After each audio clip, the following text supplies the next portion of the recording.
Hello everyone, मेरो नाम उमेश श्रेष्ठ र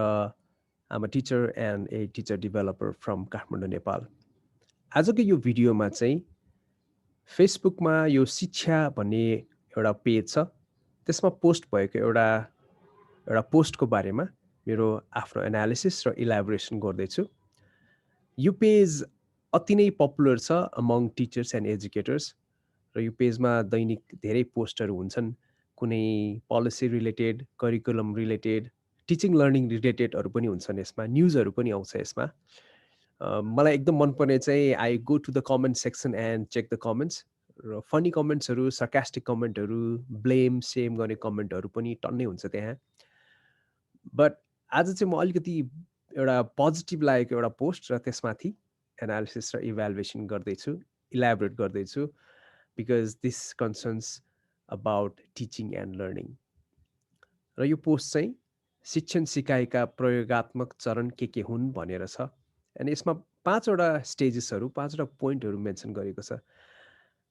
lately for a year or so मैले आफ्नो सेल्फ ग्रोथको लागि र एज अ टिचर म कसरी अझै ग्रो गर्दै जाने भनेर सोच्दै गर्दा, खोज्दै गर्दा I stumbled into cognitive science, learning science, cognitive psychology. त्यो पर्सपेक्टिभबाट लर्निङ भनेको के हो भन्ने खालको कुराहरू एक्सप्लोर गर्दै बुझ्दै आइरहेको छु र त्यसलाई हामीले अर्गनाइज गर्ने, कन्डक्ट गर्ने वर्कसपहरूमा र इभन मेरो आफ्नो क्लासमा पनि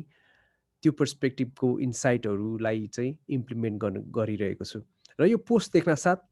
एकदमै त्यो कग्नेटिभ साइन्स र लर्निङ साइन्सबाट आएको इन्साइटहरूसँग अलाइन भएको यो पाँचवटा स्टेजेसहरू देखेर मलाई एकदम रमाइलो लाग्यो र एक्साइटेड पनि भएँ। ओ यस, यो पेजमा यस्तो खालको कुराहरू पनि आयो भनेर। सो आज चाहिँ मेरो अघि मैले भने जस्तै इलाबोरेसन अन दिस पोइन्ट्स, अलिकति मेबी एक्जाम्पल पनि एड गर्छु होला।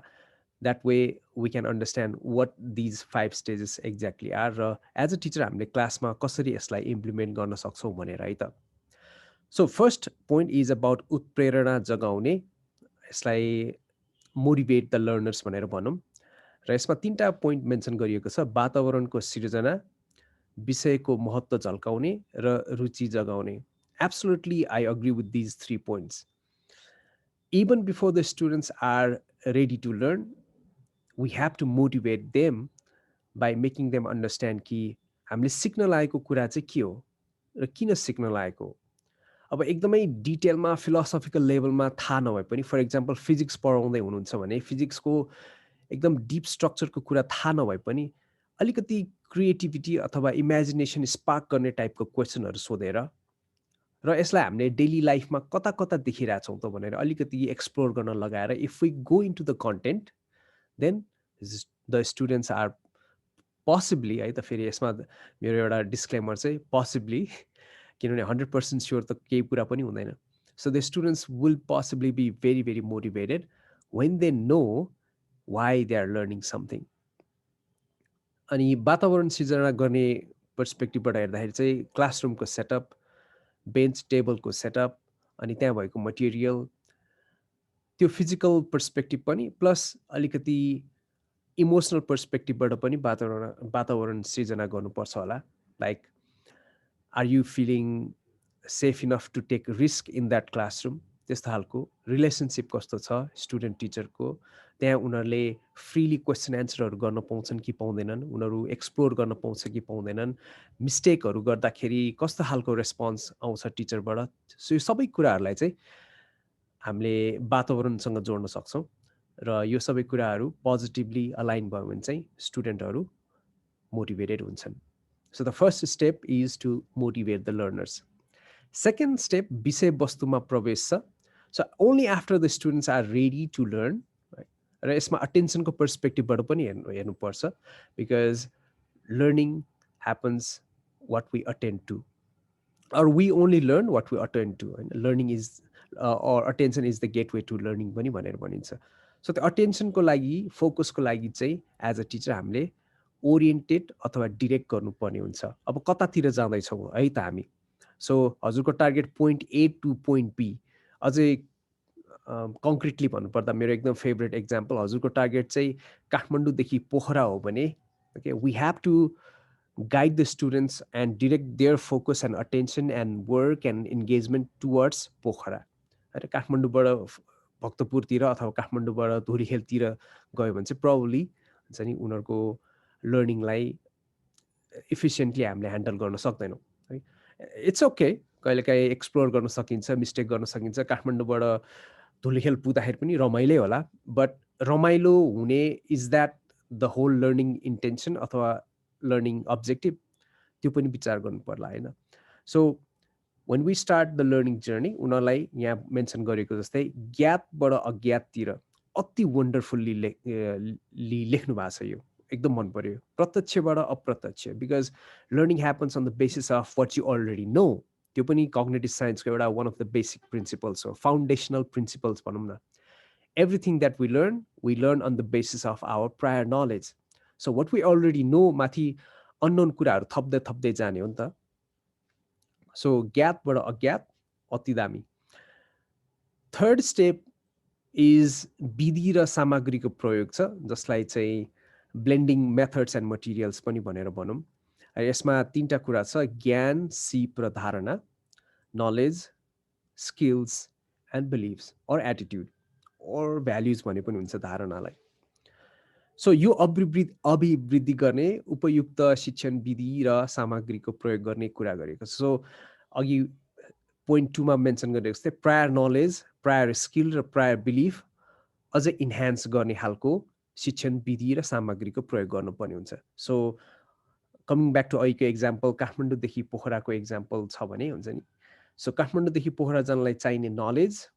स्किल र बिलिफ एडिसन गर्दै जाने बढाउँदै जाने प्रोग्रेसिभली सो त्यस्तो खालको विधिहरू अप्रोप्रिएट विधि र मटेरियल प्रयोग गर्नु पर्यो सो अब विधि भन्नासाथ traditional teaching versus progressive teaching भन्ने खालको कन्सेप्टहरू आउन सक्ला आजको यो एनालिसिसमा चाहिँ I'm not going go deeper into traditional versus progressive teaching I think that's a very silly way to define teaching जस्तो लाग्छ मलाई अहिले आएर हेर्दाखेरि चाहिँ धेरै वर्षको रिफ्लेक्सन पछि एकतिर प्रोग्रेसिभ टिचिङ छ अर्कोतिर ट्रेडिसनल टिचिङ छ र गुड भर्सेस ब्याड भनेर जसरी हामीले यो सिक्दै आएका छौँ र यो इभन हाम्रो यो डिस्कोर्समा चल्छ I think it's a very silly way of portraying teaching and learning journey जस्तो लाग्छ मलाई so as a teacher what are we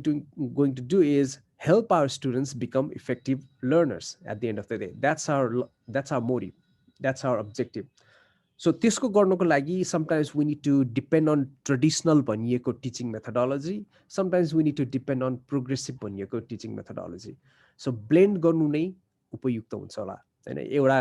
एकदमै एक्सट्रीम पोइन्टमा बसेर अर्को गर्न हुँदैन भनेर जुन डिस्कोर्समा आउँछ नि that might be again counterproductive to हाम्रो स्टुडेन्टहरूको लर्निङ फोर्थ पोइन्टमा जाउँ ग्रहण गरे नगरेको हेर्ने अर्को एकदमै इन्ट्रेस्टिङ र एकदमै most important step in learning checking for understanding हैन सो हामीले स्टुडेन्टलाई कुनै ज्ञान दियौँ सिप दियौँ र उनीहरूको बिलिफ भ्याल्युजहरूमा हामीले कुनै एडिसन गर्यौँ भने साँच्चीकै भयो कि भएन because there is always a gap between knowing and doing थाहा छ तर गर्न सकिरहेको हुँदैन राइट सो त्यो ग्याप फुलफिल गर्नको लागि चाहिँ चेक फर अन्डरस्ट्यान्डिङ यो स्टेज एकदमै हेल्पफुल हुन्छ सो यसमा प्रश्न उत्तर गर्ने क्वेसन्सहरू सोध्ने प्रेजेन्टेसन दिने र इभ्यालुएसन गर्ने र यो मूल्याङ्कन गर्ने भन्ने कुरा प्रोबेबली इभ्यालुएसन नट एज त्यो एक्जामिनेसनको पर्सपेक्टिभबाट बट एज अ के भन्ने यसलाई फिडब्याक दिने पर्सपेक्टिभबाट लेखिएको हो right so when we are trying to increase enhance our ज्ञान सिप र धारणा त्यतिखेर अब फर इक्जाम्पल स्केलको पर्सपेक्टिभबाट पनि हेरे हुन्छ यसलाई त सो 1 to 10 को स्केल छ र if the students are at 3 र उनीहरूको आजको क्लासको अथवा सेसनको objective is to reach them towards 6 so 3 देखि 6 सम्म गयो कि गएन त्यो चेक गर्ने र गएन भने चाहिँ किन गएन भनेर फिडब्याक दिने सो पोजिटिभ कन्स्ट्रक्टिभ फिडब्याक दिएर कसरी स्टुडेन्टलाई चाहिँ scale of 3 to on the scale of 3 देखि 6 सम्म पुर्याउने भन्ने खालको कुराहरू चाहिँ त्यो चाहिँ मूल्याङ्कन गर्ने भनिएको राइट लास्टमा चाहिँ सिकाइलाई टेवा दिने यसलाई चाहिँ स्क्याफोल्डिङको पर्सपेक्टिभबाट र ग्रेजुअल रिलिज अफ रेस्पोन्सिबिलिटीको पर्सपेक्टिभबाट हामीले हेर्न सक्छौँ पृष्ठपोषण गर्ने, अभ्यास गर्ने, संक्षिप्तीकरण गर्ने अति अति इफेक्टिभ यो आइडियाहरू हो। सो एउटा लर्निङ साइन्सको एउटा definition of learning is it's not just about taking information in, it's about taking information out when we need it. So त्यो इन्फर्मेसन आउट गर्ने कुरालाई चाहिँ प्र्याक्टिस गरिरह्यो भने चाहिँ we become more skilled, more हामी त्यो डिपर लेभलमा पुग्छौँ भन्ने खालको एउटा कन्सेप्ट छ। सो इनपुट भन्दा पनि आउटपुट धेरै भयो भने we learn more, right? So learning by doing भनेर भनिन्छ नि यसलाई अर्को भेरिएसनमा। So what are they doing so that उनीहरूको लर्निङ बिकम्स मोर डिपर लेभलमा, अझै स्ट्रङ्गर लेभलमा टेवा दिँदै जाने, स्क्याफोल्ड गर्दै जाने, सपोर्ट गर्दै जाने र बिस्तारै त्यो सपोर्टलाई हटाउँदै पनि जाने। ग्रेजुअल रिलिज अफ रेस्पोन्सिबिलिटी, पहिला टिचरबाट बिस्तारै स्टुडेन्टहरूमा त्यो लर्निङको रेस्पोन्सिबिलिटी ट्रान्सफर्म गर्ने। ल, मलाई एकदमै इन्ट्रेस्टिङ लाग्यो यो 5वटा stages. Hopefully as teachers you also have been using these stages in your lesson planning or session design. Even यसलाई चाहिँ हामीले चाहिँ वर्कसपको पर्सपेक्टिभबाट पनि हामीले यही 5वटा कुरालाई इन्कर्पोरेट गरेर डिजाइन गर्न सक्छौँ। लेट मी नो हजुरहरूलाई यसमा केही थप घट अथवा कुनै इन्ट्रेस्टिङ इक्जाम्पलहरू छ भने please get connected with me. मेरो इमेल एड्रेस डिस्क्रिप्सनमा राख्छु, and you can always connect to me and we can collaborate, we can talk about this again and again. Malai चाहिँ I want to reach out to teachers who are trying stuffs in their classrooms, who are trying to explore, experiment र कसरी learning भइरहेछ छैन भनेर उहाँहरूले हेरिरहनु भएको छ भने I really want to get connected with you